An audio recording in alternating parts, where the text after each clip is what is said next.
أشهد أن لا إله إلا الله وحده لا شريك له وأشهد أن محمدا عبده ورسوله أما بعد فأعوذ بالله من الشيطان الرجيم بسم الله الرحمن الرحيم الحمد لله رب العالمين الرحمن الرحيم مالك يوم الدين إياك نعبد وإياك نستعين اهدنا الصراط المستقيم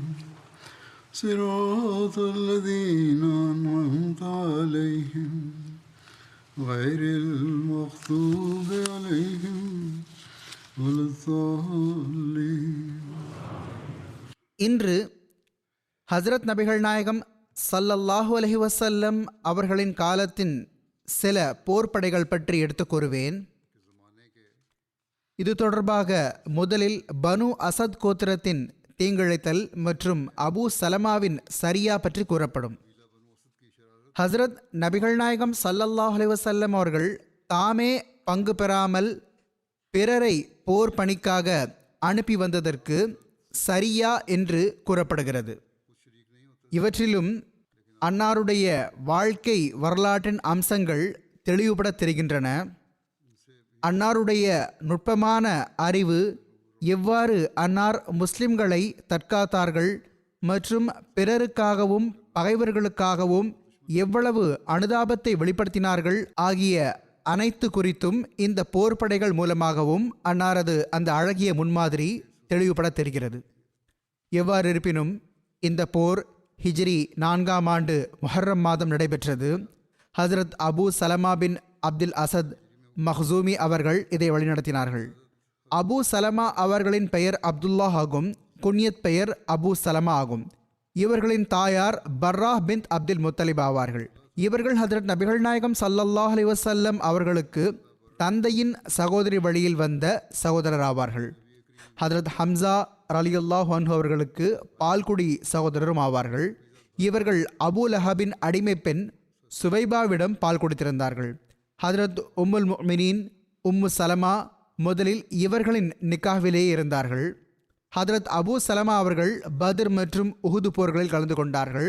உஹுது போரில் இவர்கள் காயமடைந்தார்கள். 1 மாதம் வரை அதற்கு சிகிச்சை செய்து வந்தார்கள். வெளிப்படையாக அந்த காயம் சரியாகிவிட்டது. மேலும் அந்த காயம் எப்படி குணமாகிவிட்டதென்றால் அதை யாராலும் அடையாளம் காண முடியாமல் இருந்தது. இந்த போரின் பின்னணி இவ்வாறு வருகிறது. மதீனாவில் வாழ்ந்து வந்த நயவஞ்சகர்களும் யூதர்களும் உஹுது போரின் நிலைமைகள் மற்றும் நிகழ்வுகளினால் மகிழ்ச்சியை கொண்டாட துவங்கிவிட்டார்கள். மீண்டும் ஒருமுறை அவர்களுடைய உள்ளத்தில் முஸ்லிம்களை விரைவில் ஒழித்து கட்டுவதற்கு திட்டம் வகுக்கலாம் என்ற சிந்தனைகள் வர துவங்கின. இவ்வாறே மதீனாவின் சுற்றுவட்டாரத்தில் வாழ்ந்து வந்த கோத்திரங்களில் எவை பத்ர் யுத்தத்தில் முஸ்லிம்களின் மகத்துவமிக்க வெற்றியினால் அச்சமடைந்திருந்தனவோ அவர்களுடைய உள்ளத்திலும் உஹுது போரில் முஸ்லிம்களுக்கு போதுமான அளவு இழப்பு ஏற்பட்டுவிட்டது, எனவே முஸ்லிம்கள் மீது தாக்குதல் தொடுத்து அவர்களுக்கு மேலும் இழப்பை ஏற்படுத்துவதற்கும் சூறையாடுவதன் மூலமாக அவர்களுடைய செல்வங்களையும் பொருள்களையும் பெற்றுக்கொள்வதற்கும் நல்ல ஒரு சந்தர்ப்பம் என்ற சிந்தனை துளிர்விட துவங்கியது. ஆக உஹுது போர் நடந்து முடிந்து 2 மாதங்கள் தான் ஆகியிருந்தன. அதற்குள் இந்த கோத்திரங்களிலிருந்து எந்த கோத்திரம் முதலாக முஸ்லிம்கள் மீது தாக்குதல் தொடுக்க இருந்ததோ அது பனு அசத் பின் ஹுசைமா ஆகும். இந்த மக்கள் நஜித் பகுதியில் வாழ்ந்து வந்தார்கள். அந்த கோத்திரத்தின் தலைவன் துலைஹா பின் ஹுவைலத் மற்றும் அவனுடைய சகோதரன் சல்மா பின் ஹுவைலத் ஆகியோர் மக்களை ஒன்றிணைத்து ஒரு படையை ஆயத்தம் செய்தார்கள். பனு அசத் கோத்திரத்தின் ஒரு மனிதன் கைஸ் பின் ஹாரிஸ் பின் உமேர் தனது சமுதாயத்திற்கு முஸ்லிம்கள் மீது தாக்குதல் தொடுக்கக்கூடாது என்று அறிவுரை வழங்கியவாறு இவ்வாறு கூறினான்: எனது சமுதாயமே, இது புத்திசாலித்தனமான விஷயம் அல்ல. நமக்கு முஸ்லிம்கள் தரப்பிலிருந்து எந்த விதமான இழப்பையும் எதிர்கொள்ள வேண்டி வரவில்லை. முஸ்லிம்கள் நமக்கு எந்த ஒரு இழப்பையும் ஏற்படுவதும் இல்லை. மேலும் சூறையாடுவதற்காக முஸ்லிம்கள் நம் மீது தாக்குதல் தொடுக்கவும் இல்லை. நம்முடைய பகுதி யஸ்ரபிலிருந்து, அதாவது மதினாவிலிருந்து தொலைவிலும் இருக்கிறது. நம்மிடம் குறைஷியர்கள் போன்ற படையும் இல்லை. குறைஷியர்கள் சுயமே ஒரு நீண்ட காலம் வரை அரேபியர்களிடம் இவர்களுக்கு எதிராக உதவி கோரி வந்தார்கள். அவர்களுக்கோ இவர்களிடம் பழிவாங்க வேண்டியும் இருந்தது. பிறகு அவர்கள் ஒட்டகங்கள் மீது பயணித்தும் குதிரைகளின் கடிவாளங்களை பிடித்து கொண்டும் புறப்பட்டார்கள். அவர்கள் 3000 போர் வீரர்களையும் தம்மை பின்பற்றுபவர்களின் ஒரு பெரும் எண்ணிக்கையையும் உடன் அழைத்து சென்றார்கள். பல ஆயுதங்களும் இருந்தன. அதற்கு நிகராக உங்களின் தகுதி என்ன? மிஞ்சி மிஞ்சி போனால் நீங்கள் 300 பேரை அழைத்து கொண்டு புறப்படுவீர்கள். இவ்வாறு உங்களையே நீங்கள் ஏமாற்றத்தில் ஆழ்த்திக் கொள்வீர்கள். உங்களுடைய பகுதியை விட்டு தொலைவில் சென்று விடுவீர்கள். மேலும் நீங்கள் இன்னலில் சிக்கிக் கொள்வீர்கள் என்று நான் நம்புகிறேன். ஆனால் அவர்கள் கேஸுடைய அறிவுரை ஏற்கவில்லை. மறுபுறம் பனு அசத் கோத்திரம் மதீனா முனவ்வரா மீது தாக்குதல் தொடுப்பதற்கான திட்டம் பற்றிய தகவல் ஹதரத் ரசூலுல்லாஹ் ஸல்லல்லாஹு அலைஹி வஸல்லம் அவர்கள் வரை சென்றடைந்தது. எப்படி என்றால், தே கோத்திரத்தின் ஒரு மனிதர் வலீத் பின் ஜுஹைர் மதீனாவுக்கு வந்தார். அவர் தன் சகோதரனின் மகள் ஜைனப் அவர்களை பார்க்க வந்திருந்தார். அவர்கள் தொலே பின் உமர் பின் வஹப் ரலியல்லாஹு அவர்களின் மனைவியாக இருந்தார்கள். அவர் பனு அசத் கோத்திரத்தின் மேற்கூறப்பட்ட திட்டத்தை பற்றி தகவல் தெரிவித்தார். எனவே ஹதரத் ரசூலுல்லாஹ் ஸல்லல்லாஹு அலைஹி வஸல்லம் அவர்கள் பனு அசத் கோத்திரத்தினர் மதீனா மீது தாக்குதல் தொடுப்பதற்கு முன்னர் சுயமே முஸ்லிம்கள் தங்களது பாதுகாப்பிற்காக அவர்களுடைய பகுதி மீது தாக்குதல் தொடுக்க வேண்டும் என்று தீர்மானித்தார்கள். எனவே அன்னார் ஹதரத் அபு சலமா பின் அப்துல் அசதை வரவழைத்தார்கள். மேலும் அவர்களிடம், இந்த போருக்காக புறப்படுவீராக, நான் உம்மை அதற்கு பொறுப்பாளராக நியமித்துள்ளேன் என்று வழிகாட்டல் வழங்கினார்கள். இதற்கு பிறகு ஹதரத் ரசூலுல்லாஹ் ஸல்லல்லாஹு அலைஹி வஸல்லம் அவர்கள் அவர்களுக்காக கொடியை கட்டினார்கள். மேலும் இவ்வாறு வழிகாட்டல் வழங்கினார்கள்: பனு அசதுடைய பகுதி வரை உமது பயணத்தை தொடர்வீராக. அதன் படை உமக்கு எதிராக ஒன்று திரள்வதற்கு முன்னர் அங்கு சென்றடைந்து அவர்கள் மீது தாக்குதல் தொடுத்து விடுவீராக. கண்ணியத்திற்குரிய 150 சஹாபாவை உள்ளடக்கிய படை அபு சலமாவின் தலைமையில் அந்த கோத்திரங்களை வேறறுப்பதற்காக புறப்பட்டது. ஏ கோத்திரத்தின் அந்த மனிதர், அதாவது வலீத் பின் ஜுஹைர், வழிகாட்டியாக அவர்களுடன் இருந்தார், வழி கூறுபவராக அவர்களுடன் இருந்தார். அந்த போரில் கலந்து கொண்ட சில சஹாபா பெருமக்களின் பெயர்கள் பின்வருமாறு: அபு சப்ராஹ் பின் அபி ரஹீம், அப்துல்லா பின் சுஹேல் பின் அம்ர், அப்துல்லா பின் மக்ரிமா அம்ரி, முஅத்தி பின் ஃபஸ்ல், அர்கம் பின் அபி அர்கம், அபு உபைதா பின் ஜர்ராஹ், சுஹேல் பின் பைசா, உசைத் பின் ஹுசைர் அன்சாரி, அப்பாத் பின் பிஷர் அன்சாரி, அபு நாயிலா அன்சாரி, அபு அபஸ் கத்தாதா பின் நுமான், நசர் பின் ஹாரிஸ், அபு கத்தாதா அன்சாரி, அபு ஐயாஷ் சுரகி, அப்துல்லா பின் ஜைத் அன்சாரி, ஹுபை பின் யசாஃப், சாத் பின் அபி வக்காஸ், அபு ஹுசைஃபா பின் உத்பா மற்றும் சாலிம் மௌலா அபு ஹுசைஃபா.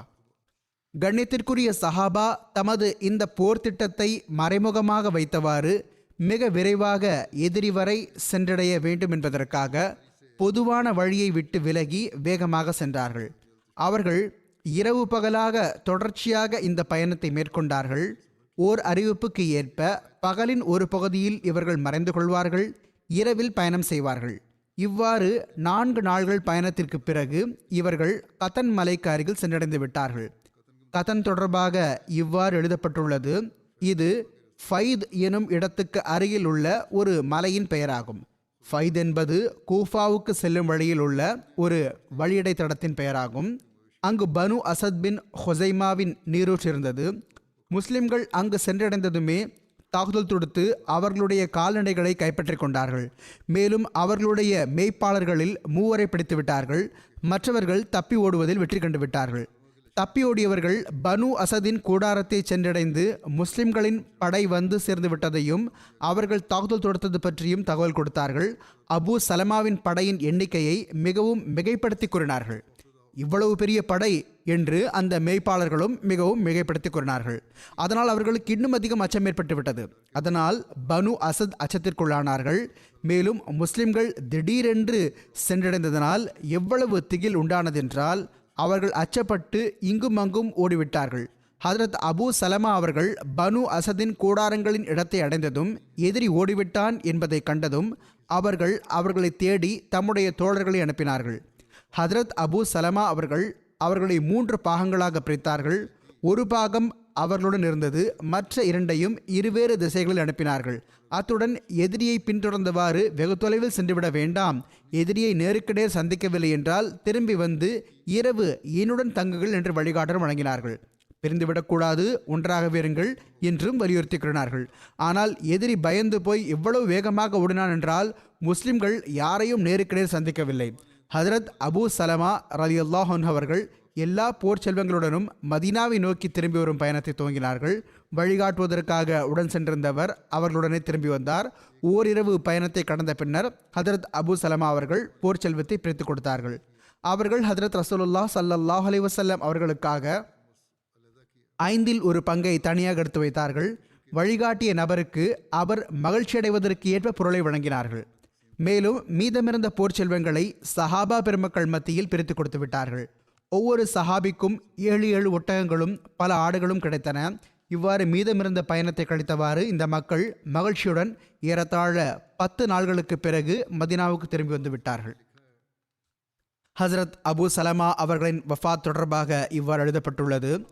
ஹஜ்ரத் அபூ சலமா அவர்கள், நான் கூறிய இந்த விஷயம் வழங்கிய இந்த சான்றானது பல்வேறு வரலாறுகளில் இருந்து எடுக்கப்பட்டுள்ளது. சிரத் ஹாத்தமுன் நபியினின் சில பகுதிகளும் இதில் இணைந்துள்ளன. எவ்வாறு இருப்பினும் ஹஜ்ரத் அபூ சலமா அவர்களின் வஃபாத் பற்றி இவ்வாறு எழுதப்பட்டுள்ளது.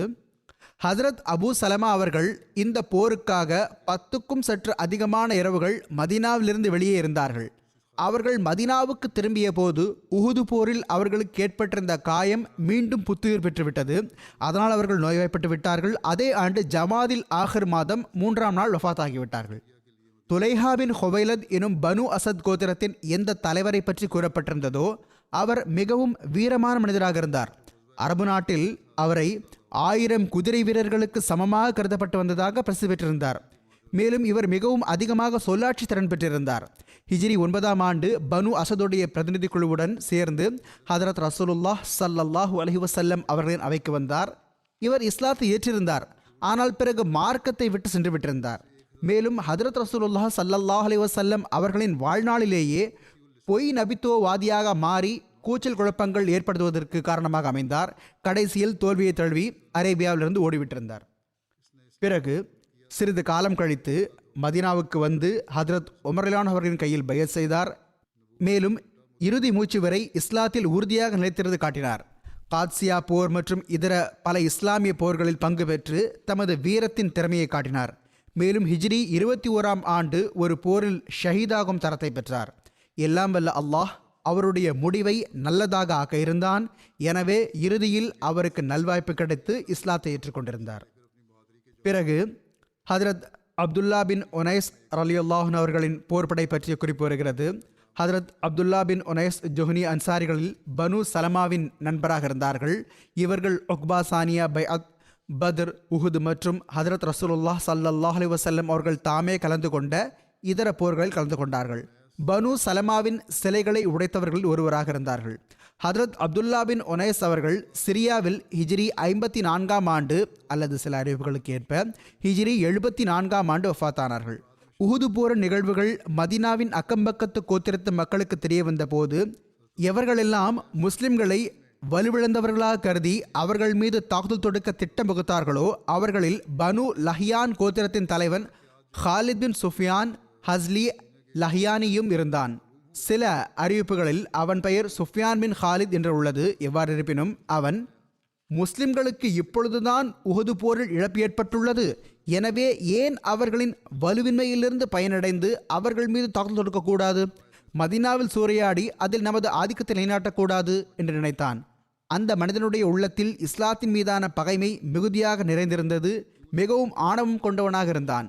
இவன் நஹ்லா அல்லது ரிஃபாத் என்னும் இடத்துக்கு அருகில் ஒர்னா எனும் பகுதியில் படையை ஆயத்தம் செய்து கொண்டிருந்தான்.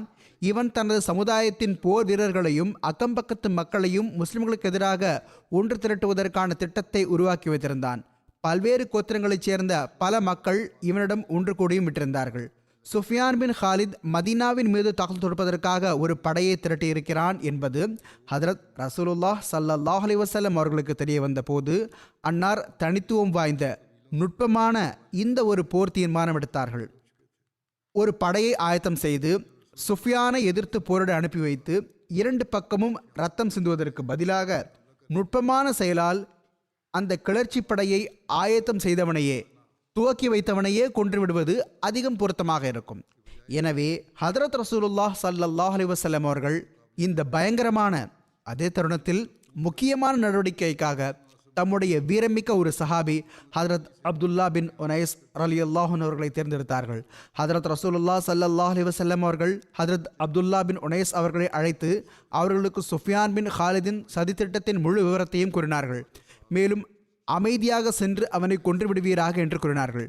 அப்துல்லா ஹதரத் ரசூலுல்லாஹ் ஸல்லல்லாஹு அலைஹி வஸல்லம் அவர்களிடம், அல்லாஹ்வின் தூதர் அவர்களே, எனக்கு அவனது தோற்றத்தின் அடையாளத்தை கூறுங்கள் என்று பணிவுடன் கேட்டுக்கொண்டார்கள்.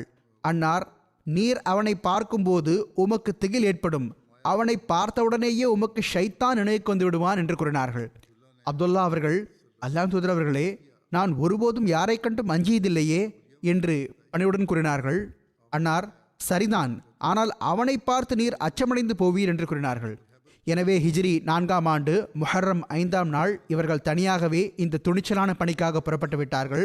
அப்துல்லாஹ் கூறுகிறார்கள், நான் ஒர்னா எனும் இடத்தை அடைந்த போது, அது அரஃபாத்துக்கு அருகில் உள்ள ஒரு ஊராகும், நான் சுஃபியானை கைத்தடியை தாங்கி நடக்க கண்டேன். மேலும் அவனுக்கு பின்னாலேயே பல்வேறு கோத்திரங்களிலிருந்து அவனோடு வந்து இணைந்து கொண்டவர்கள் இருந்தார்கள். இவன் வயது முதிர்வு காரணமாக தடி தாங்கி நடக்கவில்லை, மாறாக கையில் கைத்தடி வைத்திருப்பது அக்காலத்து வழக்கமாக இருந்து வந்தது. எவ்வாறு இருப்பினும் அப்துல்லா அவர்கள் கூறி வந்தார்கள், ஹதரத் ரசூலுல்லாஹ் ஸல்லல்லாஹு அலைஹி வஸல்லம் அவர்கள் என்னிடம் அவனை பற்றி என்ன கூறினார்களோ அதை வைத்து நான் அவனை உடனடியாக அடையாளம் கண்டு கொண்டேன். ஏனென்றால் அவனை பார்த்த உடனேயே எனக்கு திகில் ஏற்பட்டது. ஆனால் நானோ ஒருபோதும் யாரை கண்டும் அஞ்சியதில்லை. எனவே நான் உள்ளத்தில் அல்லாஹும் அவனுடைய தூதரும் உண்மையை கூறினார்கள் என்று கூறினேன். அப்பொழுது அசர் தொழுகைக்கான நேரமாக இருந்தது. எனவே இப்பொழுது நான் அவனை எதிர்கொண்டால் எனது அசர் தொழுகை விடுபட்டு விடப் போகிறது என்று நான் அஞ்சினேன். எனவே நான் அவன் பக்கம் சென்றவாறே தொழுகை நிறைவேற்றிவிட்டேன். உடனுக்குடன் எனது தலையால் சைகையும் செய்து வந்தேன். அதாவது சைகையில் தொழுதார்கள். நான் அவனிடம் சென்றபோது அவன், நீ யார் என்று கேட்டான். நான் ஹுஸா கோத்திரத்தைச் சேர்ந்தவனாவேன். நீ முகமது ஸல்லல்லாஹு அலைஹி வஸல்லம் அவர்களுக்கு எதிராக படையை திரட்டுவதாக நான் கேள்விப்பட்டேன். எனவே நானும் உன்னுடன் இணைந்து கொள்வதற்காக வந்தேன் என்று கூறினேன். அதற்கு அவன், நான் முஹம்மதை ஸல்லல்லாஹு அலைஹி வஸல்லம் எதிர்கொள்வதற்காக படையை திரட்டுகிறேன் என்று கூறினான். எனவே நான் சிறிது நேரம் வரை அவனோடு நடந்து கொண்டிருந்தேன். பிறகு நான் அவனிடம் பேச ஆரம்பித்தேன். அவன் என்னுடைய உரையாடலில் பெரும் ஆர்வம் கொண்டான். சுஃபியான் பின் ஹாலித், உண்மையில் முஹம்மதுக்கு ஸல்லல்லாஹு அலைஹி வஸல்லம் இதுவரை என்னை போன்ற ஒருவன் கிடைக்கவில்லை, இதுவரை போர் திறமை பெறாத மக்களே கிடைத்திருக்கிறார்கள் என்று கூறினான். கடைசியில் அவன் தனது கூடாரத்தை சென்றடைந்து அவனுடன் இருந்தவர்கள் இங்கும் அங்கும் சென்றுவிட்ட பிறகு அவன் என்னிடம், ஹுசாயி சகோதரனே, சற்று இங்கே வா என்று கூறினான். நான் அவனுக்கு அருகில் வந்ததும் அவன் உட்கார் என்றான். நான் அவனுக்கு அருகிலேயே அமர்ந்து கொண்டேன். எதுவரை என்றால் எல்லா பக்கமும் இரவின் நிசப்தம் நிலவியதும் மக்கள் உறங்கியதும் நான் திடீரென்று எழுந்து அவனை கொன்று அவன் தலையை எடுத்துக்கொண்டேன். நான் அங்கிருந்து புறப்பட்டு அருகில் இருந்த ஒரு மலை குகையில் சென்று ஒளிந்து கொண்டேன். சில மக்கள் தேடியவாறு அந்த குகை வரை வந்தார்கள்தான். ஆனால் அவர்களுக்கு எதுவும் கிடைக்காததால் அவர்கள் நம்பிக்கை இழந்து அங்கிருந்து திரும்பி சென்று விட்டார்கள். இதற்கு பிறகு நான் குகையிலிருந்து வெளியேறி புறப்பட்டேன். நான் இரவில் பயணம் செய்வேன், பகலில் எங்காவது ஒளிந்து கொள்வேன். கடைசியில் மதீனாவை சென்றடைந்ததும் என்னை பார்த்ததுமே ஹதரத் ரசூலுல்லாஹ் ஸல்லல்லாஹு அலைஹி வஸல்லம் அவர்கள் இயல்பாகவே அஃப்லஹல் வஜ், அதாவது இந்த முகம் வெற்றிகரமானதாக இருந்தது என்று கூறினார்கள். இவர்கள் மிகவும் பணிவுடனும் புத்திசாலித்தனத்துடனும் இந்த ஒரு வாக்கியத்தை கூறினார்கள். ஹதரத் ரசூலுல்லாஹ் ஸல்லல்லாஹு அலைஹி வஸல்லம் அவர்களிடம் பணிவுடன் உடனடியாக இவ்வாறு கூறினார்கள், அஃப்லஹ வஜ்ஹுக யா ரசூல் அல்லாஹ், அதாவது அல்லாஹ்வின் தூதர் அவர்களே ஸல்லல்லாஹு அலைஹி வஸல்லம், தங்களது முகம் வெற்றிகரமானதாக இருந்தது. அதாவது இந்த வெற்றி அனைத்தும் தங்களுடையதே ஆகும், தங்களுடைய துஆக்களின் பரக்கத்தாலேயே ஆகும். இதற்கு பிறகு ஹதரத் அப்துல்லா அவர்கள் முழு விவரத்தையும் கூறினார்கள். மேலும் அந்த கிளர்ச்சியாளர் தலைவனின் தலையை ஹதரத் ரசூலுல்லாஹ் ஸல்லல்லாஹு அலைஹி வஸல்லம் அவர்களுக்கு முன்னால் வைத்து விட்டார்கள். இவ்வாறும் ஒரு அறிவிப்பு வருகிறது.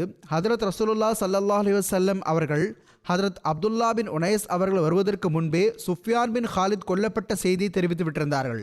ஹதரத் அப்துல்லா அவர்கள் அறிவிக்கிறார்கள், இந்த வெற்றியினால் அன்னார் மகிழ்ச்சியடைந்து எனக்கு ஒரு கைத்தடியை வழங்கினார்கள். மேலும் இது எனக்கும் உமக்கும் இடையில் சொர்க்கத்தில் அடையாளமாக இருக்கும். நீர் சொர்க்கத்தில் இது தாங்களாக இருந்து கொள்வீர் என்று கூறினார்கள். ஆக இந்த தடி எப்பொழுதும் ஹதரத் அப்துல்லா பின் உனைஸ் அவர்களிடம் இருந்தது. எதுவரை என்றால் அவர்களுடைய இறுதி நேரம் வந்தபோது அவர்கள் தம் வீட்டாருக்கு அது தொடர்பாக வலியுறுத்தியவாறு இவ்வாறு கூறினார்கள்: இந்த தடியை எனது கஃனுக்குள், இது எனது உடலுக்கும் கஃனுக்கும் நடுவில் இருக்கும் வண்ணம் வைக்க வேண்டும். எனவே வீட்டு மக்கள் அந்த உயிலை நிறைவேற்றினார்கள். ஹதரத் அப்துல்லா பின் உனைஸ் அவர்களை துல் மிஹ்சரா என்றும், அதாவது கைத்தடி உடையவர் என்றும் கூறுவார்கள். ஹதரத் அப்துல்லா பின் உனைஸ் அவர்கள் மதினாவிலிருந்து 18 நாள்கள் வெளியில் இருந்தார்கள். சனிக்கிழமை அன்று முஹர்ரமுக்கு 7 நாள்கள் மீதம் இருக்கும்போது திரும்பி வந்தார்கள்.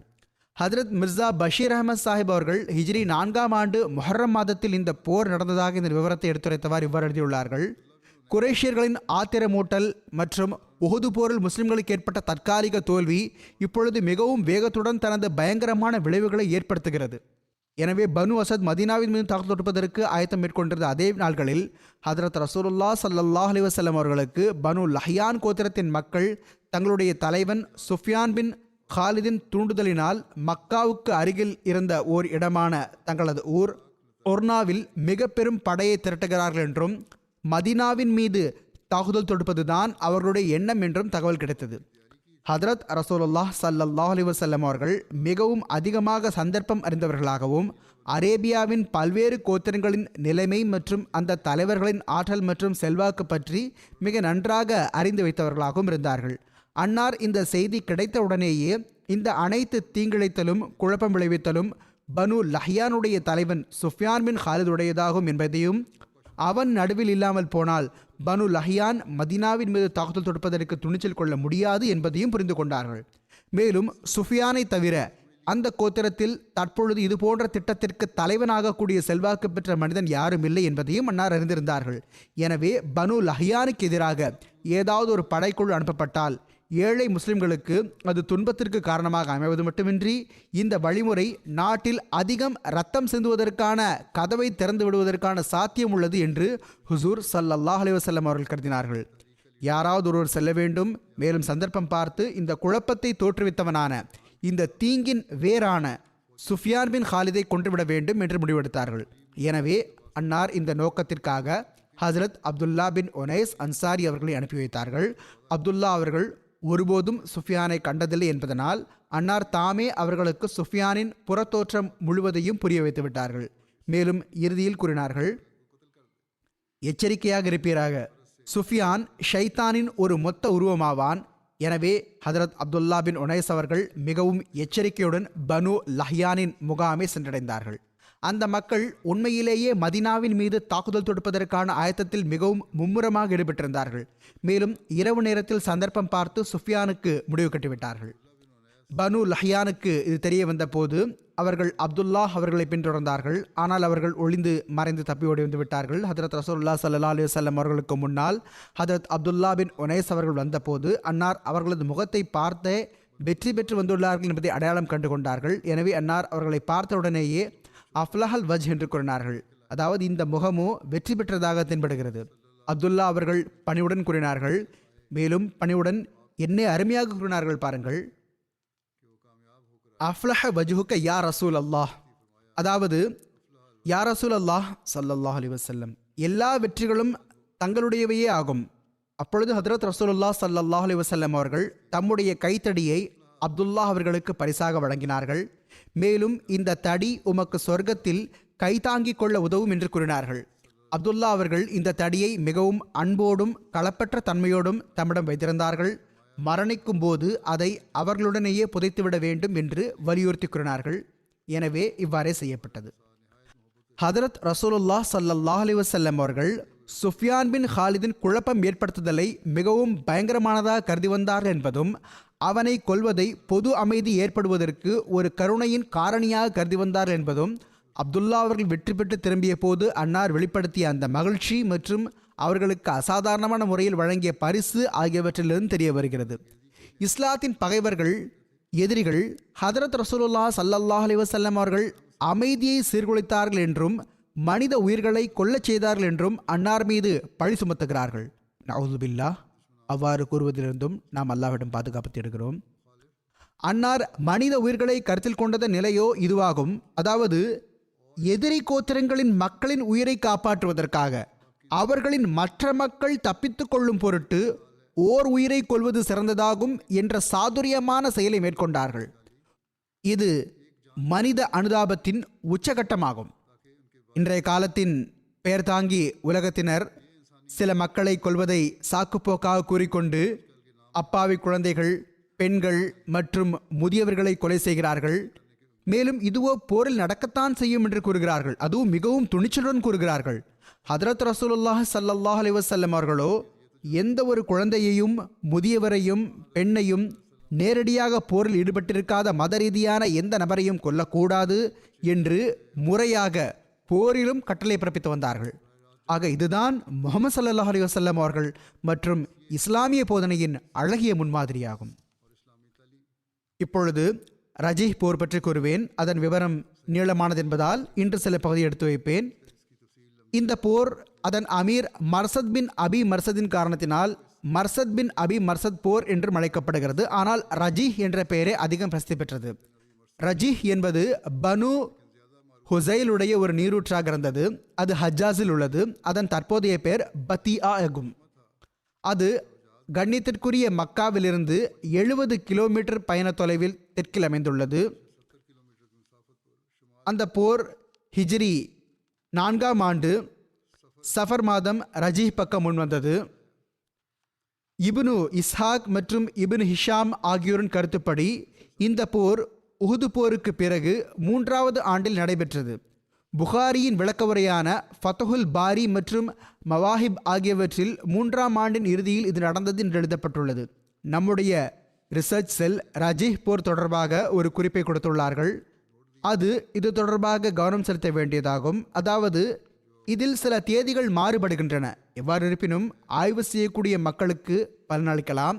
எனவே நான் இதையும் வாசித்து விடுகிறேன். வரலாறு மற்றும் வாழ்க்கை வரலாற்று நூல்களில் இதுவரை என்றால் புகாரியிலும் ரஜீஹ் போர் மற்றும் பெரே மௌனா நிகழ்வுகள் ஒன்றுடன் ஒன்று கலந்துவிட்டன.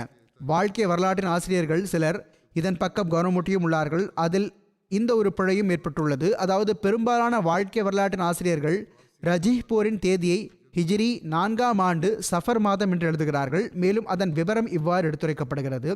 ஹதரத் ஹொபைப் மற்றும் ஹதரத் ஜயித் ஆகிய இருவரையும் மக்காவில் விற்கப்பட்டு விட்டது.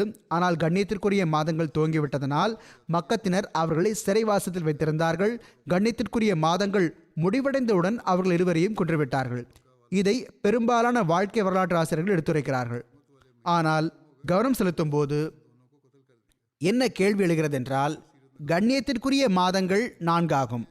3 தொடர்ச்சியாக உள்ளன. அதாவது ஜீகாதா, ஜில்ஹஜ்ஜா மற்றும் முஹர்ரம். 4ஆவது மாதமோ முஹர்ரமுக்கு 5 மாதங்கள் கழித்து வரும் ரஜப் மாதமாகும். இப்பொழுது இந்த போர் சஃபர் மாதத்தில் நடைபெற்றது என்றால் கண்ணியத்திற்குரிய 3 மாதங்களோ முன்னரே கடந்து விட்டிருந்தன. இப்பொழுது சஃபர் மாதத்திற்கு 4 மாதங்கள் கழித்து கண்ணியத்திற்குரிய 4ஆவது மாதம் வரவிருந்தது.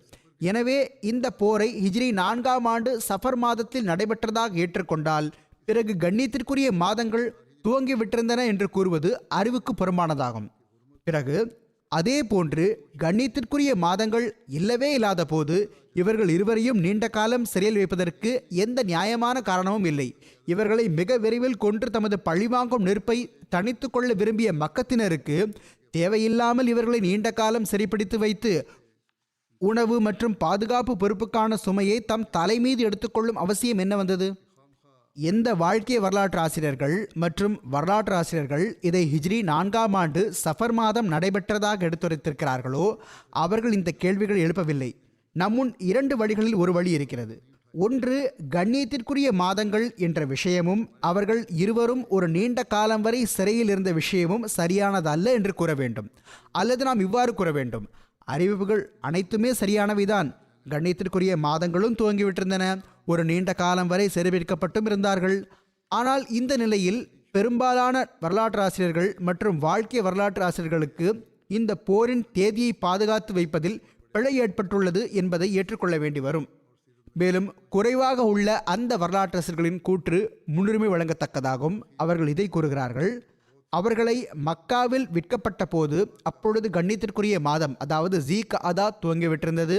எனவே வாழ்க்கை வரலாற்றின் முதன்மையான நூல்களில் ஒன்றான சீரத் இப்னு இஸ்ஹாக் மற்றும் இப்னு ஹிஷாம் ஆகிய இரண்டும் ரஜீஹ் போரின் தேதியை எடுத்துரைத்தவாறு இவ்வாறு எழுதியுள்ளன.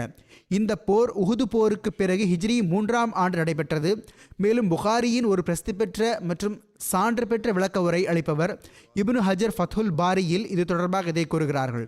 இந்த நிகழ்வு ஹிஜ்ரி 3ஆம் ஆண்டின் இறுதியில் நடைபெற்றது. மேலும் இது தொடர்பாக வாழ்க்கை வரலாற்றின் மற்றொரு சான்றுமிக்க நூல் மவாஹிபுல் துன்யாவும் இதை எழுதியுள்ளது. எனவே இந்த போர் ஹிஜ்ரி 3ஆம் ஆண்டு ஷவ்வாலின் கடைசி நாள்களில் நடந்தது என்பதே அதிகம் சரியாக தெரிகிறது. ஹிஜ்ரி 4ஆம் ஆண்டு சஃபர் மாதத்தில் ஹதரத் ஹொபை மற்றும் ஹதரத் ஜைத் ரலியல்லாஹு அன்ஹுமா ஆகியோர் ஷஹீதாக்கப்பட்டார்கள். அவர்களது ஷஹாதத் செய்தி மதீனாவை எட்டிய போது அறிவிப்புகளில் இந்த தேதி மெதுமெதுவாக அதிகம் மேலோங்கிவிட்டது. எவ்வாறு இருப்பினும் அல்லாஹ்வின் அறிவான். இந்த போரின் பின்னணி இதுவாகும். இது பற்றி இவ்வாறு எழுதப்பட்டுள்ளது. முந்தைய போர், அதாவது ஹதரத் அப்துல்லா பின் ஒனைஸின் போரில் கூறப்பட்டிருந்தது, பனு லஹ்யானுடைய தலைவன் சுஃபியான் பின் ஹாலித் கொல்லப்பட்டான். அதனால் இந்த கோத்திரம் பழிவாங்கும் நெருப்பில் இருந்து கொண்டிருந்தது. முஸ்லிம்களை இதற்காக பழிவாங்க இயல என்ன வழிமுறை இருக்கும் என்ற சிந்தனையிலேயே இரவு பகலாக மூழ்கியிருக்கலானார்கள்.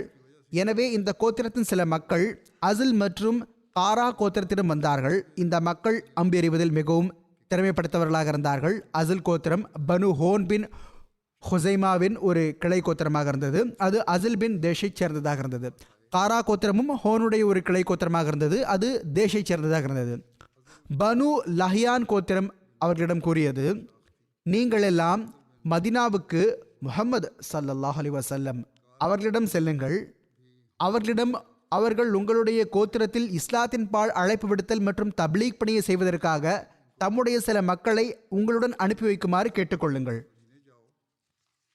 முஹம்மது ஸல்லல்லாஹு அலைஹி வஸல்லம் அவர்கள் தம்முடைய சில தோழர்களை உங்களுடன் அனுப்பி வைத்து விடுவார்கள் என்ற முழு நம்பிக்கை இருக்கிறது.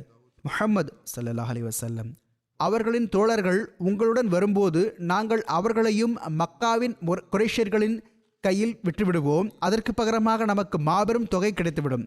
மக்கத்தினர் அவர்களை கொண்டு விடுவார்கள். அதனால் நம்முடைய பழிவாங்குதலும் நிறைவேறிவிடும்.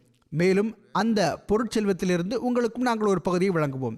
எனவே இந்த முறையான திட்டமுகத்தலுடன் அசில் மற்றும் காரா கோத்திரத்தின் 7 நபர்கள் ஒரு பிரதிநிதி குழு வடிவில் மதினாவுக்கு வந்தார்கள். மேலும் ஹதரத் நபிகள் நாயகம் ஸல்லல்லாஹு அலைஹி வஸல்லம் அவர்களின் மேலான சபையில் இவ்வாறு கூறலானார்கள், எங்களுடைய கோத்திரத்தில் இஸ்லாம் பெரிதும் பிரசித்தி பெற்றுள்ளது. எனவே அங்கு இஸ்லாத்தின் பால் அழைக்கும் பணியை மேற்கொள்வதற்காக தங்களுடைய சில மக்களை எங்களுடன் அனுப்பி வையுங்கள். இதற்கிடையிலேயே கண்ணியத்திற்குரிய தூதர் ஸல்லல்லாஹு அலைஹி வஸல்லம் அவர்கள் மக்காவின் அக்கம் பக்கம் ஒற்றறிந்து முழு நிலைமைகளையும் ஆய்வு செய்வதற்காக 10 பேர் கொண்ட ஓர் அணியை ஆயத்தம் செய்து வைத்திருந்தார்கள். இப்பொழுது இந்த படை வந்தபோது கண்ணியத்திற்குரிய நபி ஸல்லல்லாஹு அலைஹி வஸல்லம் அவர்கள் 10 பேர் கொண்ட அந்த குழுவையே அவர்களுடன் அனுப்பி வைத்து விட்டார்கள். ஓர் அறிவிப்புக்கு ஏற்ப ஹதரத் ரசூலுல்லாஹ் ஸல்லல்லாஹு அலைஹி வஸல்லம் அவர்கள் அவர்களுடன் 7 பேரை அனுப்பினார்கள். இப்னு ஹிஷாம் அன்னார் 6 சஹாபாவை அவர்களுடன் அனுப்பி வைத்தார்கள் என்று எழுதியுள்ளார்கள். ஆனால் இப்னு சாத் அவர்கள் 10 பேர் இருந்தார்கள் என்று எடுத்துக் கூறியுள்ளார்கள். மேலும் அவர்களில் 7 பேரின் பெயரை கூறியுள்ளார்கள். சஹி புகாரியில் 10 பேர் என்று கூறப்பட்டுள்ளது. வாழ்க்கை வரலாற்றின் பெரும்பாலான நூல்களிலும் 10 சஹாபா என்று கூறப்பட்டுள்ளது. ஆயினும் 7 சஹாபாவின் பெயர்களே கிடைக்கின்றன. ஹதரத் ரசூலுல்லாஹ் ஸல்லல்லாஹு அலைஹி வஸல்லம் அவர்கள் அஹ்சன் பின் சாபித் அவர்களை அமீராக நியமித்தார்கள். சிலர் மர்சத் பின் அபி மர்சத் கன்வியை அமீராக நியமித்ததாக கூறியுள்ளார்கள். ஹதரத் முஸ்லிம் மவுத் ரலியல்லாஹு அன்ஹு அவர்கள் கூறுகிறார்கள், ஹிஜ்ரத்தின் 4ஆம் ஆண்டு அசில் மற்றும் காரா எனும் அரேபியாவின் 2 கோத்திரங்கள் தம்முடைய பிரதிநிதிகளை ஹதரத் ரசூலுல்லாஹ் ஸல்லல்லாஹு அலைஹி வஸல்லம் அவர்களிடம் அனுப்பி, எங்களுடைய கோத்திரத்தில் பல மக்கள் இஸ்லாத்தின் பக்கம் ஈர்க்கப்பட்டுள்ளார்கள் என்று பணிவுடன் கூறினார்கள். மேலும் அவர்கள் மத்தியில் வாழ்ந்து அவர்களுக்கு இந்த புதிய மார்க்கத்தின் போதனையை வழங்கிட இஸ்லாமிய போதனைகளை முழுமையாக அறிந்த சில மக்களை அனுப்பி வையுங்கள் என்று வேண்டுகோள் விடுத்தார்கள். உண்மையில் இது ஒரு சதித்திட்டமாக இருந்தது. இதை இஸ்லாத்தின் உறுதியான எதிரி பனு லஹ்யான் கோத்திரம் செய்தது. இந்த பிரதிநிதிகள் முஸ்லிம்களை அழைத்து வரும்போது, அதாவது அவர்கள் அனுப்பியிருந்த இந்த பிரதிநிதிகள் முஸ்லிம்களை அழைத்து வரும்போது அவர்களை கொன்று தங்களுடைய தலைவன் சுஃபியான் பின் ஹாலிதுக்காக பழிவாங்கலாம் என்பது அவர்களின் நோக்கமாக இருந்தது. எனவே அவர்கள் அசில் மற்றும் காரா கோத்திரத்தின் பிரதிநிதிகளை அவர்கள் தம்முடன் சில முஸ்லிம்களை அழைத்து வர வேண்டும் என்ற நோக்கத்திற்காக பரிசுகளுக்கான பெரும் பெரும் வாக்குறுதிகளை அளித்து ஹதரத் ரசூலுல்லாஹ் ஸல்லல்லாஹு அலைஹி வஸல்லம் அவர்களிடம் அனுப்பி வைத்தார்கள்.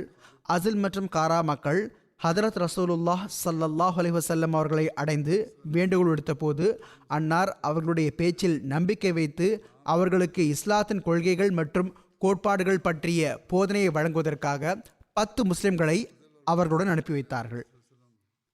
ஆகவே இந்த மக்கள் சென்றார்கள்.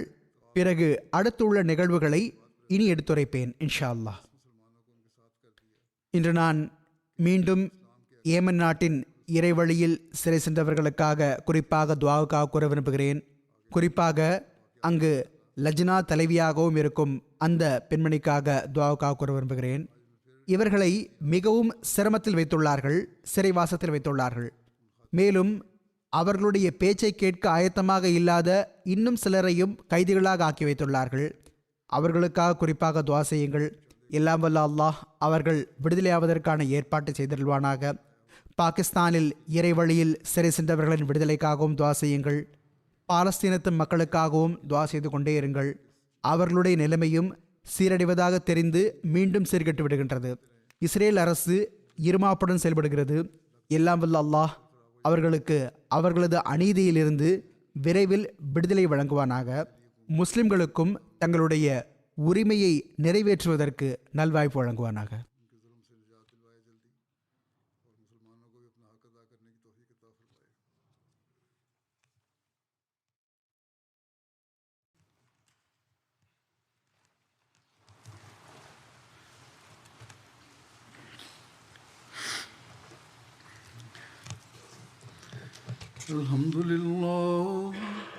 الحمد لله نحمده ونستعينه ونستغفره ونؤمن به ونتوكل عليه ونعوذ بالله من شرور أنفسنا ومن سيئات أعمالنا